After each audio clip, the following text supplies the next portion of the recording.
There's a local legend where I come from. They're simply referred to as the Willow Men. There's hardly a need for law enforcement in this town. The Willow Men take care of all that. Every single step taken, every word spoken, every drop of blood spilt, the Willow Men know about it before anyone else. Believe me, anyone that has invoked the wrath of the Willow Men has gone missing without a trace. That's why, when I realized what I had done, it was too late. The Willow Men were coming. She just wouldn't shut the hell up. No matter what I said and what I would do, she was just hysterical. She kept pacing about the house, screaming. She said she found this and that and knew I was cheating on her. She'd asked me who it was, and I told her she was crazy. I guess I wore that excuse out.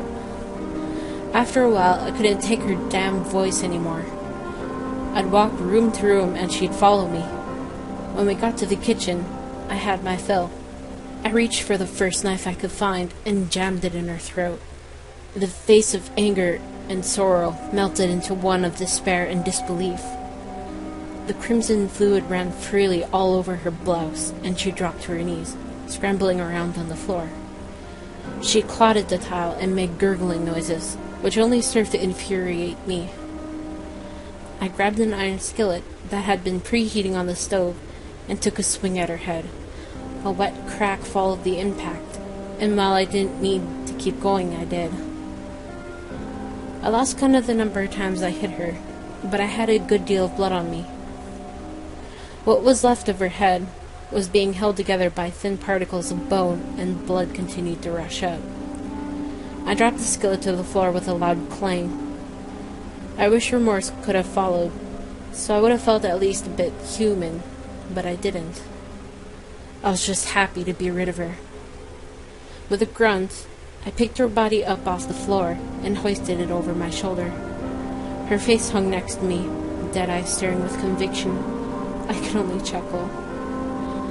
As soon as I got outside, I dropped the ragged heap onto the ground and went to find a shovel.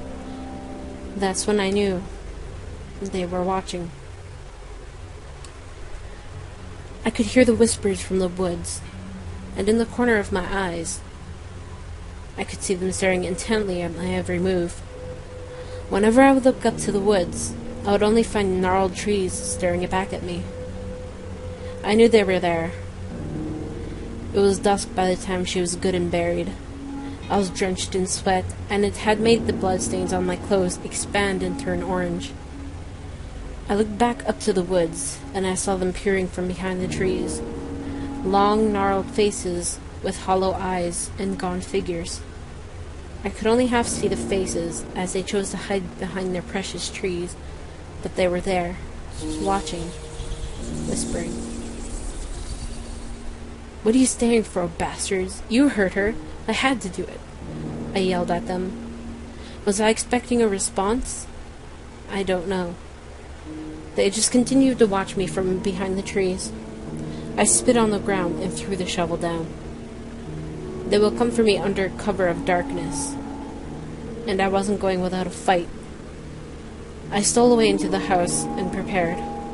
I pushed couches and dresses in front of the doorways. I nailed wooden boards haphazardly to cover all of the windows.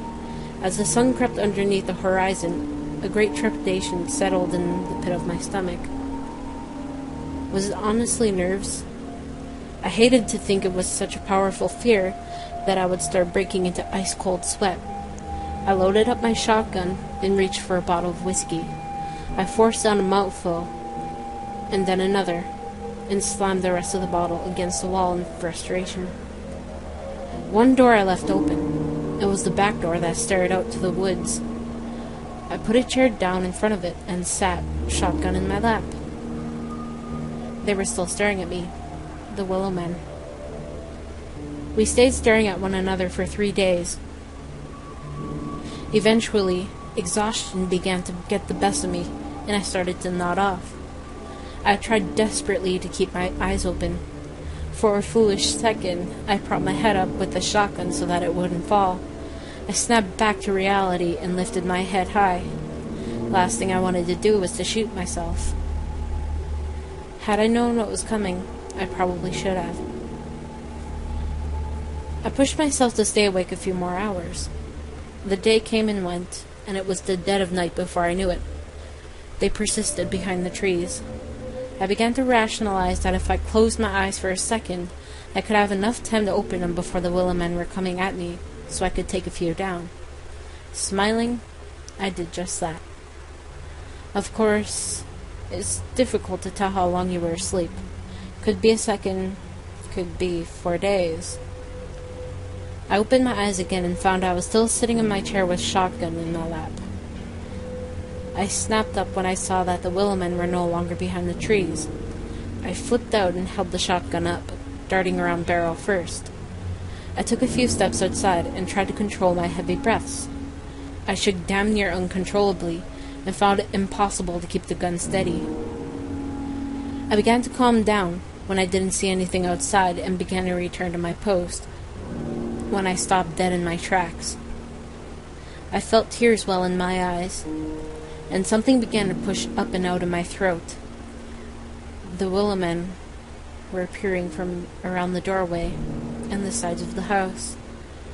I froze, staring at their gnarled faces and branch-like hands. I had to do something. I pulled the gun up and fired off around. It managed to take out part of the door frame, but it missed them altogether. I popped open the shotgun and madly grasped for a fresh shell in my pocket. I successfully reloaded it and lifted the gun back up. The Willow Men continued to look at me from where they had been. I took careful aim this time and fired once more. Another shot hit the doorframe, although this time it was closer to the Willow Men. I fumbled for a third round, and as I did, I saw a large shadow cover me. Looking up, the Willow Men were upon me. I screamed and closed the barrel down on my thumb, effectively severing it. Immediately after that, I lost all consciousness and collapsed. When I awoke, it was ice cold. My vision began to return to me slowly, and I could feel that I was being dragged. My heart sank when I looked around. The darkness stretched as far as the eye could see, and I knew I was in the deepest part of the woods. Where my thumb had once been was black and swollen, and had managed to numb up to my forearm. My ankles were in severe pain too, but I didn't know why. When I looked, I saw that they had been clearly snapped, and the Willow Men were dragging me by my feet. I began to scream as loudly as possible for someone, anyone. All I did was cause more Willow Men to appear and watch me from behind the strangest willow trees I'd ever seen. Their trunks were small and looked just like leather. The earth around them was red and moist, yet where I was being dragged was dry, rugged land. I looked up to the canopy, and wish I hadn't. Skinless corpses hung down, blood dripping freely to feed what I now knew were flesh-bound trees. My screams were swallowed by the dark, and my throat gave out, hoarse from strain. In the silence, I heard a faint moaning. I looked around to see if there was anyone else here. Maybe some poor bastard who suffered my same fate. To my horror, I discovered the source of the moans. The bodies hanging on the branches of the trees were all still alive. Soon, I too would have my flesh torn asunder, and be damned to hang up there and feed the hungry willow trees. There was nothing I could do but accept my fate. The Willow Men had me.